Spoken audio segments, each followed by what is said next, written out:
નમસ્કાર દર્શક મિત્રો, આપ જોઈ રહ્યા છો વીએસ ન્યૂઝ. સમાચારમાં વાત કરીએ તો રાજુલા શહેરમાં મોહરમ તહેવારને લઈને બીડી કામદાર સોસાયટી તેમજ ટવકલનગર વિસ્તારમાં ઇમામ હુસેનની યાદમાં તાજિયાનું આયોજન કરવામાં આવ્યું, જેમાં બીડી કામદાર તેમજ ટવકલનગરમાં મુસ્લિમ સમાજ દ્વારા નિશાન તેમજ તાજિયાના દીદાર માટે ખુલ્લા મૂકવામાં આવ્યા હતા.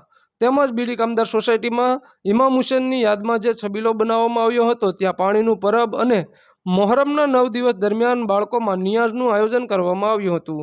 તેમજ હિન્દુ મુસ્લિમ સમાજ સાથે મળી મોહરમ તહેવારની ઉજવણી કરવામાં આવશે. મોહરમની તડામાર તૈયારીઓ થતી જોવા મળી હતી. આવા અવનવા સમાચારો જોવા માટે અમારી ચેનલને લાઇક કરો, શેર કરો, સબસ્ક્રાઇબ કરો અને જોતા રહો વીએસ ન્યૂઝ રાજુલા.